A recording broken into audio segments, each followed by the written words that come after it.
StutzRacing.com. Today we have a heavy-duty set of Springer front forks to install on the Coleman CT200U. Very easy to install. It's a straight-in bolt up. Unscrew them and paint your forks.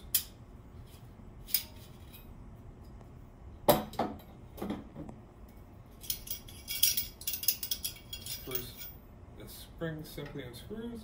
I do not recommend painting the upper half of this fork, as they will be sliding in and out of the forks. To do this job, simply need a 19, a 17, a 16, a 14, and a 10mm wrench, a 8mm socket and ratchet, a Phillips head screwdriver, and a pair of side cutters or other cutters to cut the zip ties. The hardest part about this install will be supporting the bike properly, so that when you have this front end disassembled, that your bike doesn't tip over and fall over on you. Alright guys, the first step in this process is going to be to remove the front tire. You'll need your 17 and your 19mm.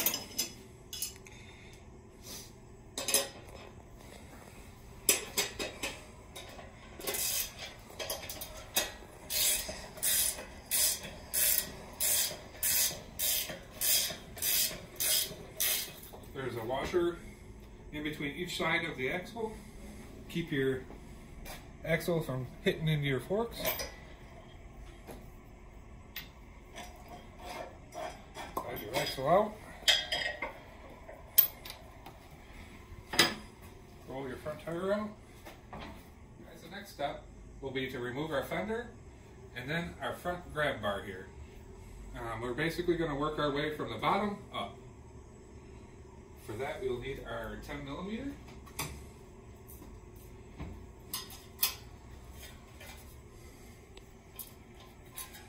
The nuts on the bottom are serrated nuts, so once you get the top bolt loose, they should come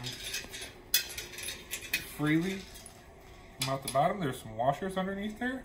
They're just serrated nuts. They're not a lock nut.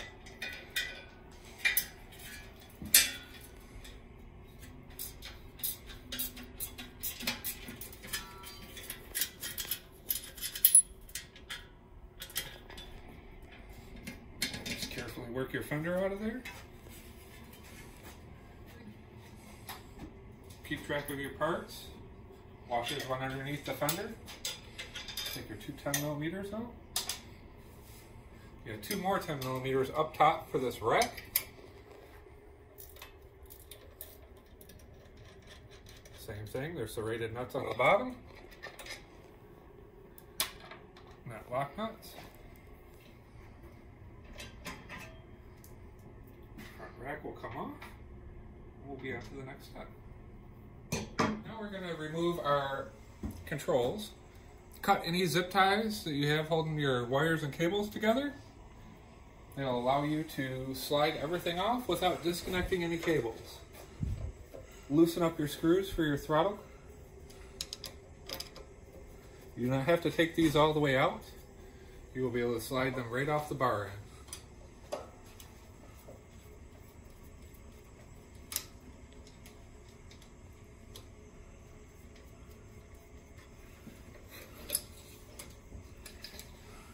Let them hang down out of the way. You're going to want your 8mm socket and ratchet. These bolts you will have to take all the way out.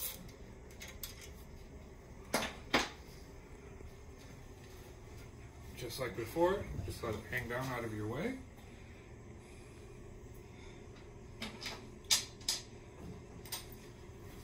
Now, to get the grip off the end of the bar, I just like to use a little bit of compressed air. Careful not to overdo it.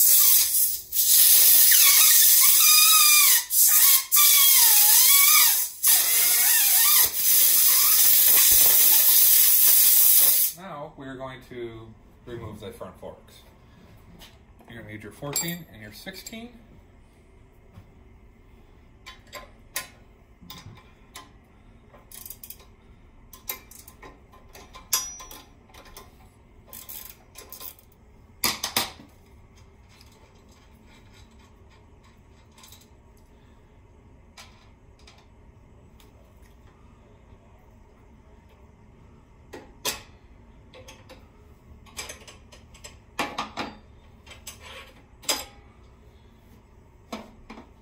Now, just like your axles, there are two washers jammed in here pretty tight. Take up any kind of slack in your forks. These can be a little bit difficult to get out. You may have to pull a little harder or get something in there to pry the washers back. Try to slowly work them out. There's our top washer. Here's our bottom washer.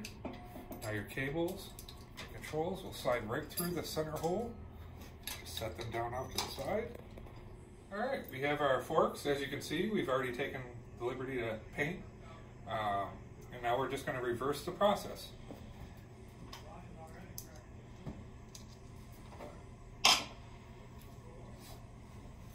Take our spacer and set it on top.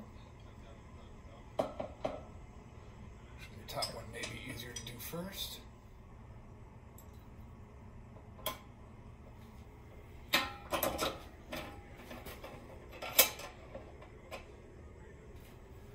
Slide their spacer bottom.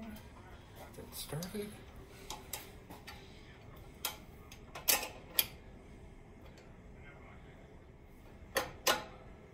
There's our bolt through with our spacers. Your nut and your washer.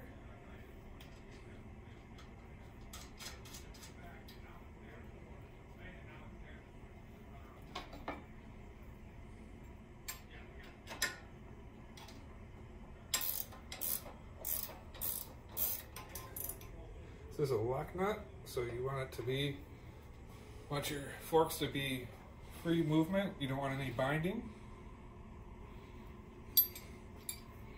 And we will stick our controls back through.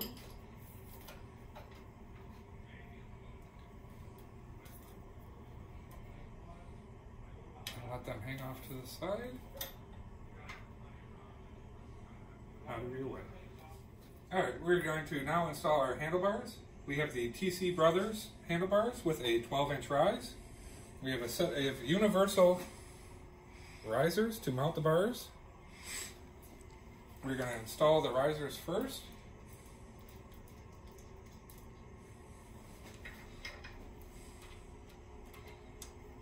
Washer and your lock nut. They are going to go in the center set of holes, the ones closest to the fork bolt.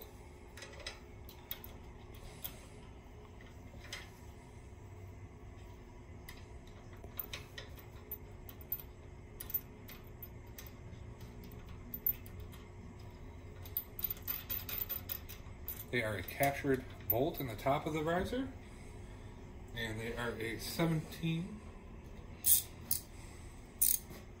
lock nut on the bottom. And basically, all you want to do is get these to where they're just touching and they're still a little bit loose before you mount your handlebars, and you'll tighten everything up later.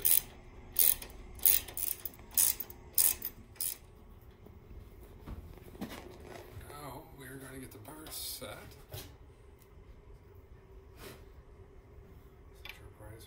On.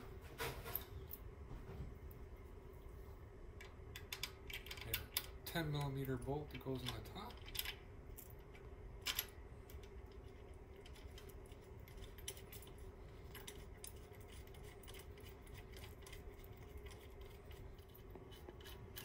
Now that you have your caps installed, bottom of the risers are still loose. You want to tighten your caps when you choose your angle that you'd like your bars at. Make sure they're centered between the risers. And when tightening these down, you want to have an equal gap on each side of the riser cap.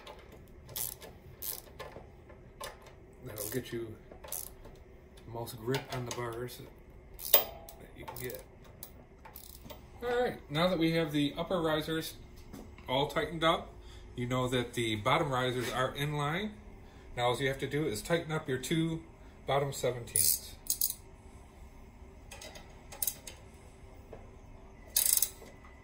Alright, now that we have our risers all tightened up, we're going to just reverse the process. We'll start with our throttle tube and our kill switch. Our kill switch goes on first.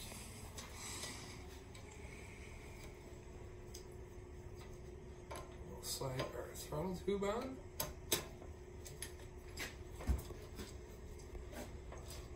We'll retighten everything up.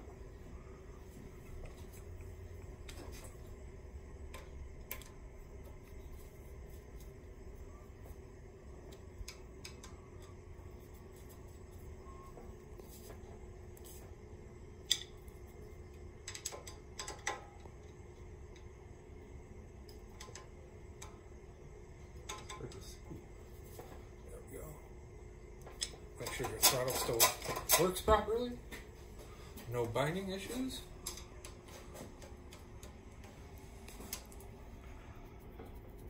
Tighten our kill switch back up.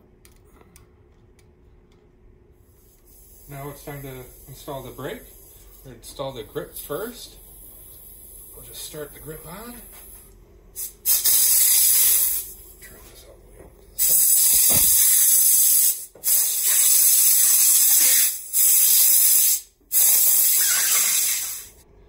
Now we will reinstall our brake.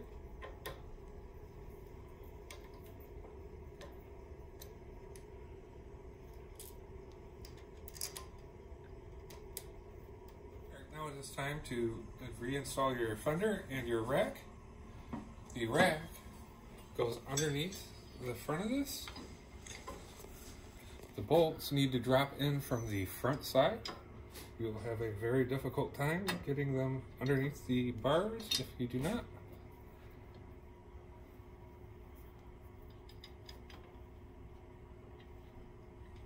Let go.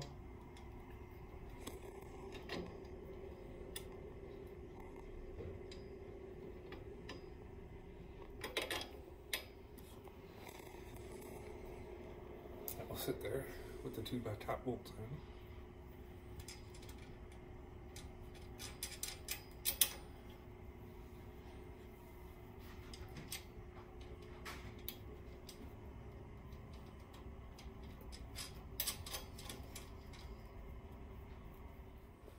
Alright, now we are ready to install our fender. Careful not to bounce it off your forks.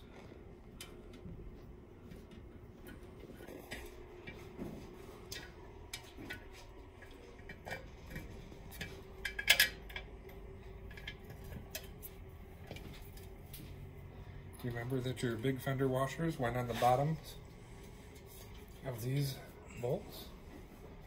Let the forks rest over there.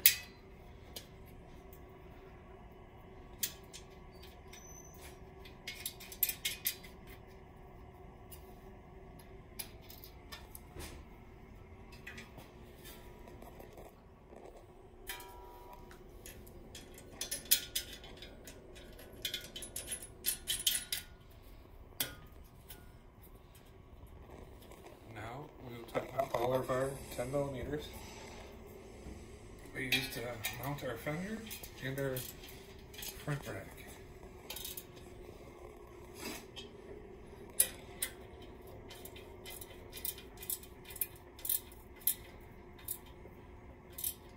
Next step is to reinstall our front wheel. Depending on the tire that you have on your bike, if you've changed tires already, they could be directional. Make sure you check the tire for an arrow. This one does.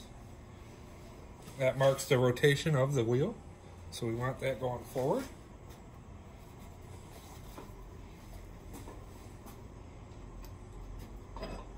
Remember to get your spacers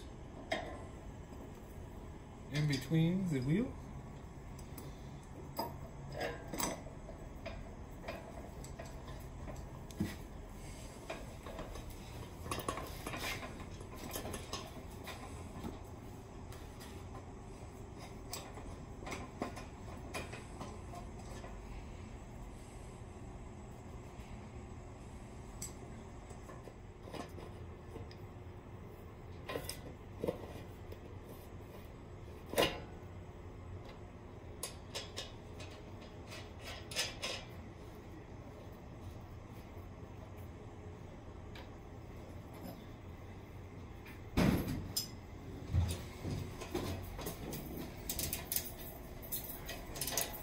you've got your front wheel installed, you just want to tidy up your cables a little bit. Make sure nothing gets loose or binds or gets snagged on anything. So just do a nice neat job. Couple them together.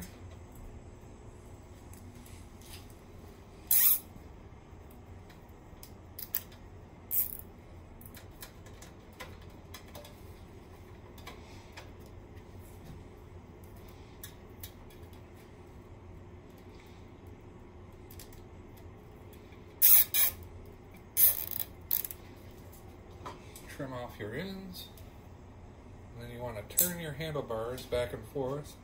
Make sure you don't have any binding or any aggressive pulling on the cables. You'll have movement, but you don't want any pulling. Looks good. And any of the parts that we've used for this build, our forks, handlebars, risers, any of the other stuff will be shown in the links below this video.